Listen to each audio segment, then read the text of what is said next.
Hello and welcome to Kirkdale. I'd like to talk to you today about geology. One of the themes in my layout is following a river valley. As I said in my first video, I want to build a large viaduct in the first section. Now, probably like most of you, I have some of these woodland scenic moulds, and they're great.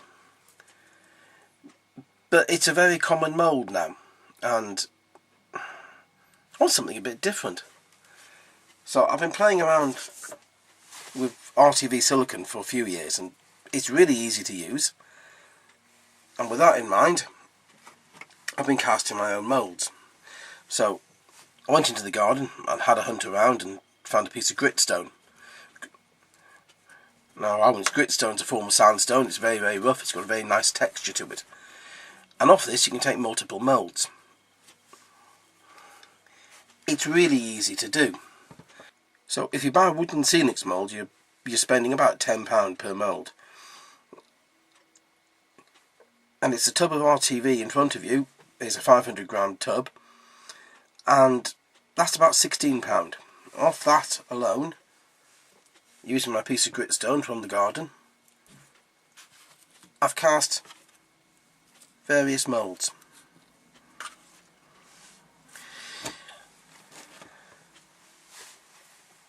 Now, I've not just tried to cast interesting moulds or interesting bits of stone on it. I've also tried to cast a very basic mould, because not all of nature's rugged, beautiful terrain, some of it actually is fairly mundane.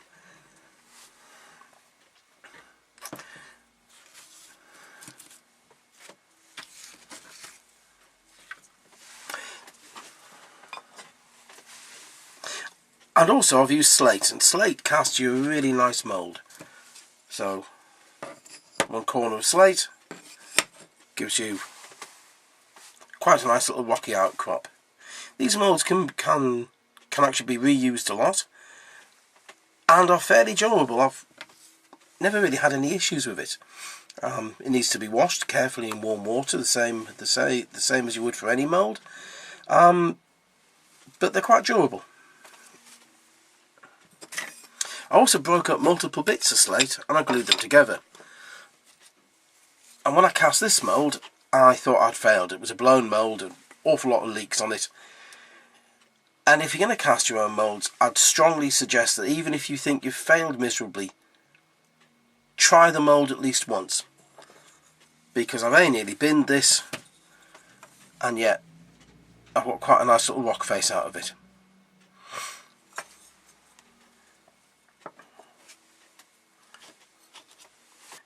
I always try and do small scale models long before I cast large scale models. So I'm experimenting doing a riverbed and using this small mould. You get quite a nice bank side, and that gives you the option of not having many repeats. And it's the riverbed itself was cast using the gritstone mould. I need to work on a way of joining it. I've got a number of seams that I'm not happy with, but I can work on that.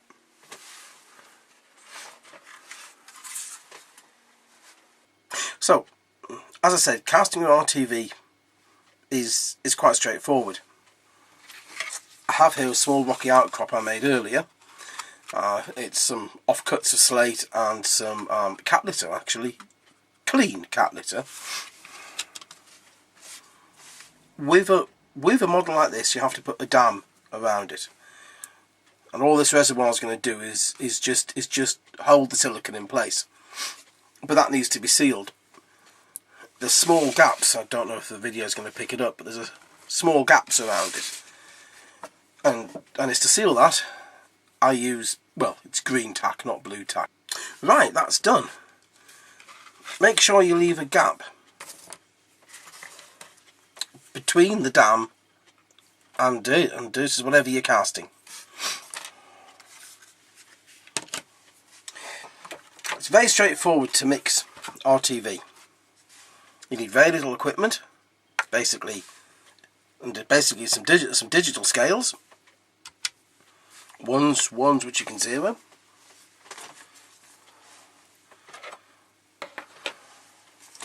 I would advise having some rubber gloves. I work at 3%, so for every 30 grams of silicone, I'm adding 1 gram of catalyst.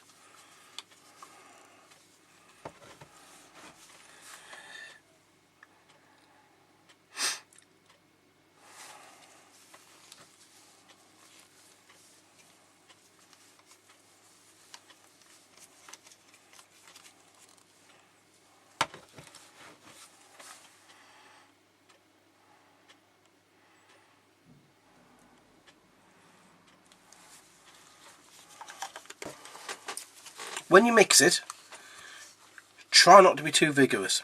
You don't want to stir air into it. It needs to be a fairly steady mix and one uniform colour.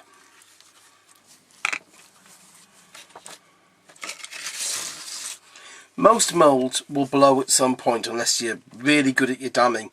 I always have some leakage, and it's not something to worry about too much. This stuff does set reasonably quickly. You've got about 10 minutes worth of pot time at 3%, and it's normally dry within 3 hours. Temperature does affect it. It's very cold right now. Obviously we've got the snow hitting, and I have found it's taken longer to cure. I've got a void at the front of this mould, so I'm going to try to pour in this mixture, and let's make sure I get that void filled properly.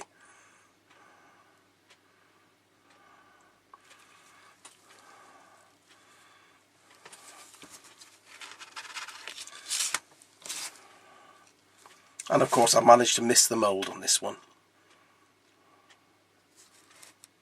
One benefit of working in smaller amounts is that if it goes wrong, you haven't got a big mess. The downside of working in smaller amounts is that as with this mould, I now need to make up a second batch. After you've finished pouring the mould, it's always worth checking for blows.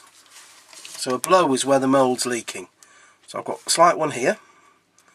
And all I'm going to do is just push the green tack back into it. And another very small one here. This big one was just me missing the mould. So this is going to take about 3 hours to cure now. And over that time you'll have various air bubbles rising to the top. You can pick them out individually. On the whole, I just ignore them. I've never had a great issue with air bubbles. So some 5 hours later, in this case, the temperature's affected the drying. It's finally dry. The mould should go quite solid. RTV has a habit of shrinking, so I've got a couple of raised sections here which are quite close to the top. I think the mould should be fine. I've already cut the sides, so we'll go for the reveal. So that's the dam off. There's obviously quite a lot of fluid in RTV, and actually the mould itself, the actual original casting I did, it's wet, it's soaked with the glue, so that's coming to bits.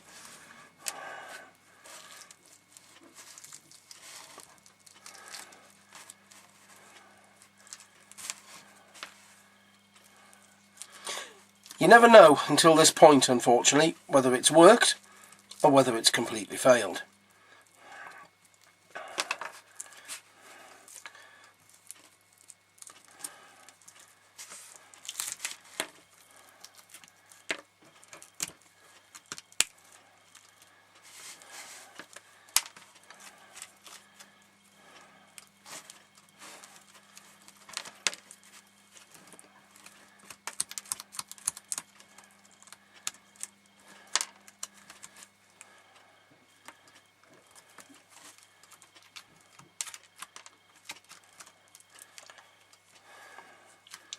Well, all seems to be out. The next stage is to go and wash it, and I'll probably cut off a few of these fills which have happened in the middle. and then I'll cast it and we'll see whether or not we have a mould that's worked, or whether or not it actually was a failure.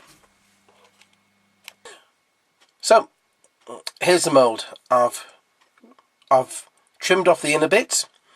Down here we had an awful lot of infill. It's quite thin in places. You can see a bit of light coming through. There's a bit here and a bit down here. That should be fine. I could reinforce it. I'm not going to. And it's the underfill, which I explained earlier in the video, is this section here.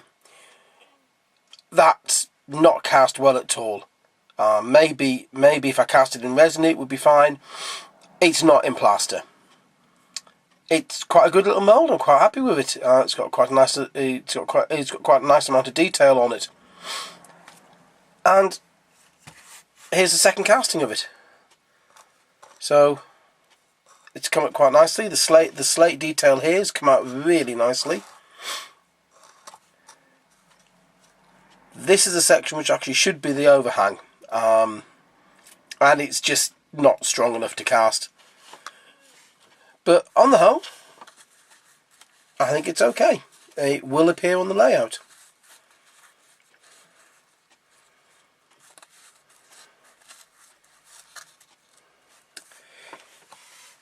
And it's the first cast is always the one which tells you whether or not the mould's going to work.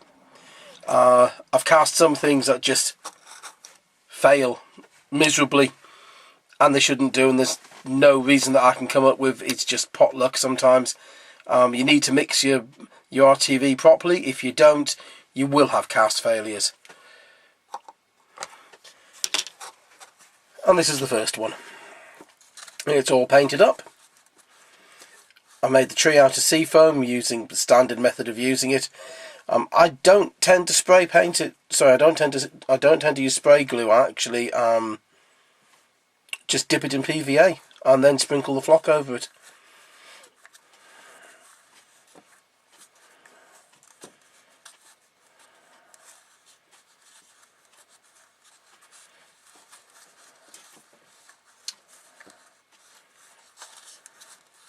So my advice is, if you're not used RTV, it's great fun to play with. It's really simple. The first few moulds are going to be very messy, but actually once you get the hang of it, it's so simple to use. Thank you for watching. My next video will be an update on where the layout is, which is mainly building baseboards and clearing. The video after that will be a how-to video for the cliff I'm going to make. Thank you for your time.